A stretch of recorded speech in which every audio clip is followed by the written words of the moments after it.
Good evening, everybody. This evening at TMCS, we had an amazing, very inspiring workshop from Christian Chua. I hope I'm saying your name correctly.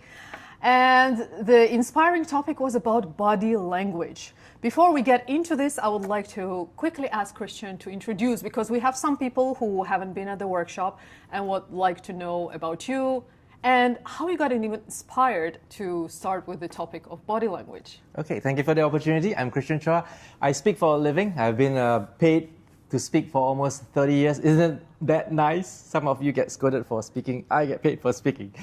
And I stumbled upon body language because I was cheated. And I thought I knew all the signs that this guy was going to snook me, but still I got cheated. So I went deep dive into what was the signs and were they valid enough for me to take action and to ring those alarm bells. And the rest you can say is history. You really shared something. So we did not hear this in the workshop. That's an amazing piece that you just shared. Thank you for sharing and very inspiring. Now I know where you ended your speech with the part of how to not get cheated. So very inspiring. Thank you. Now let me ask you, why do we even need to master body language? So maybe you can answer in the terms of speaker, but also what if we are non-speakers? Okay. So body language is non-verbal communication. Sometimes we talk from our words and we can mask our emotions, but body language, you can't. So people can pick your secrets up, and likewise, you can pick people's secrets up. Things that they don't want to reveal, you can pick it up, and likewise. Okay, so the question is, do we even want to know these secrets? I didn't plan to ask this, but now actually I wonder, like, do we even want to know everybody's secrets?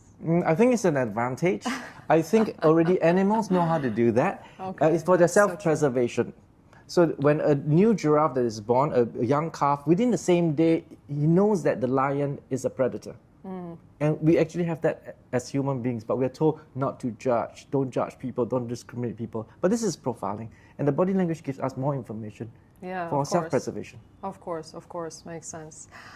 My next question, what are the common mistakes that sometimes people do that reveal the parts they don't want to reveal, you know? So what are the things that you would advise to polish our public speaking in terms of body language? So when you're nervous, you tend to fidget. You tend to have a lot of filler words. You tend to lose eye contact. You either look above the audience or look down on the floor. So these are the things that people will pick up that you're nervous. And most of all, you give that silly, nervous grin. The worried grin. Okay? Don't mistake that for a smile. It's about anxiety. There is one tip that I heard that people teach. When you are nervous and you are speaking, you need to look at above the heads. Like, don't look in the eye. This is what I was taught in my earlier days. Look like there, somewhere, you know, at whatever mystical place. Did it work for you? I didn't pull it off, but you just said you should not do that because people still pick it up, correct? Yeah, people pick it up and know that you're nervous. Yeah. And then they judge you differently. Yeah. So as I always say, there's no such thing as a stage fright. There's only thing called audience fright. And you're afraid of the audience because you're afraid the audience are better than you and they can judge you. So what you need to do to eliminate nervousness is to be very confident on your content. That makes a lot of sense, and that leads to my next question. Is there any body language mechanisms or tools that we can use to increase the feeling of confidence?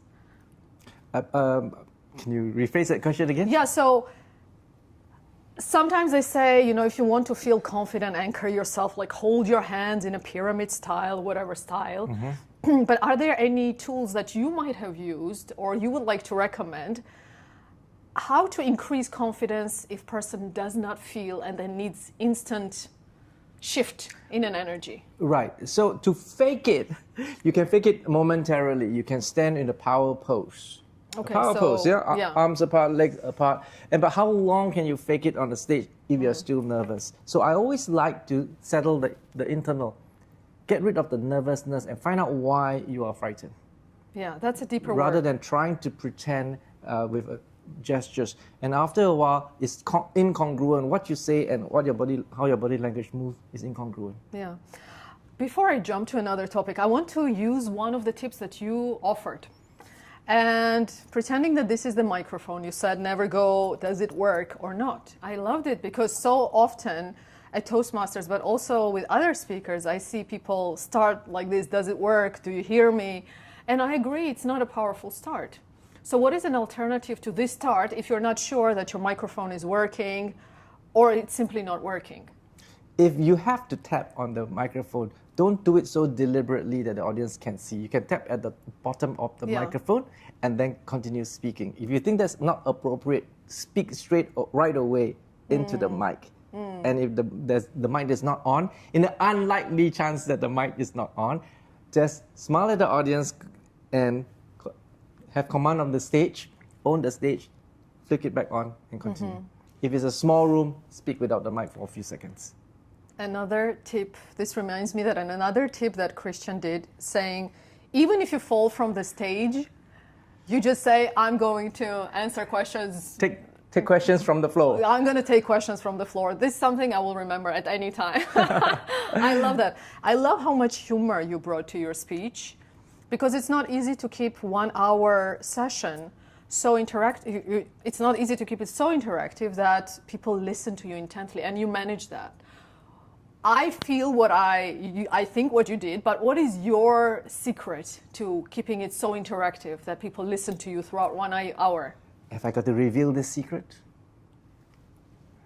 I don't watch TED Talks. I watch stand-up comedians. That's the best. And you pick up techniques on how to engage the audience and how to be funny. How to construct humor. I love it. I love it. Okay, I have to ask now, what's your favorite series then that you watch? I mean, stand-up.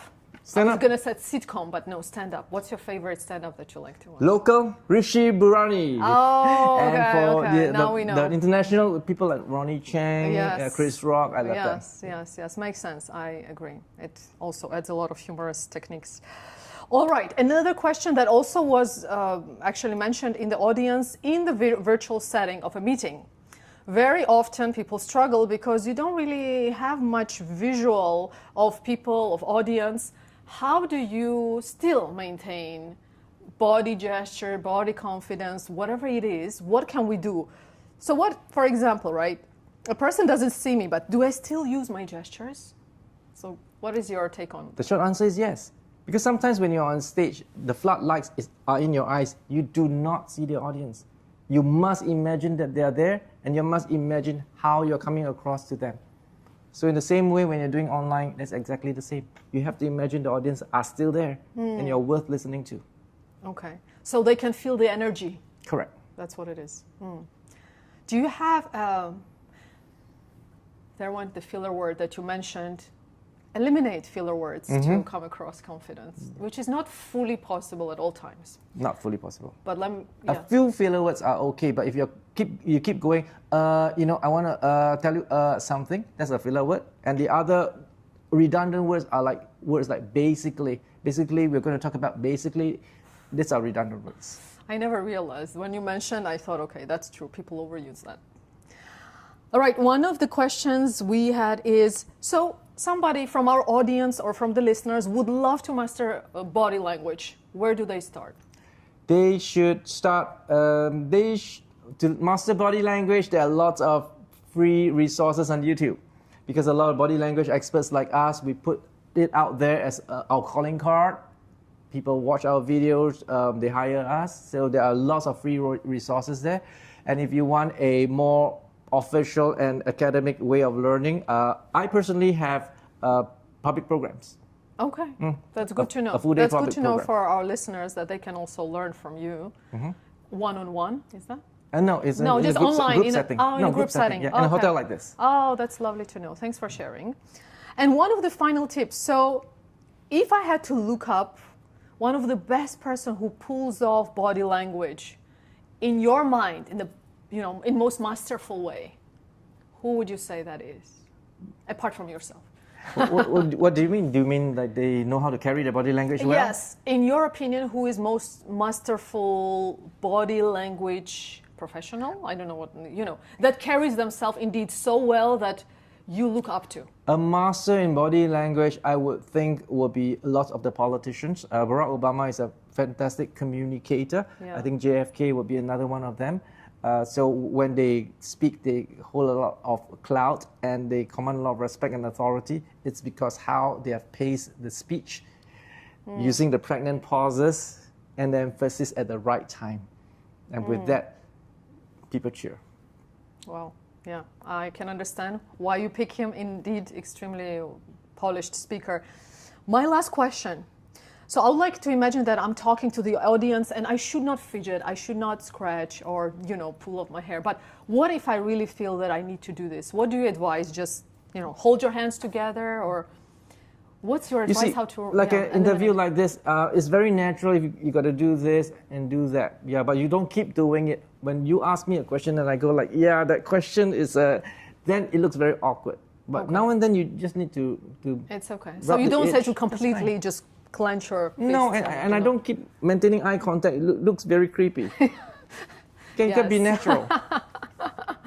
With that, Christian, thank you so much for coming to TMCS, delivering a wonderful workshop, and I hope I'll see more of your workshops and all of us will learn more from you. Thank you. Thank you for this opportunity for me to have fun tonight. Thank you. Thanks, everybody.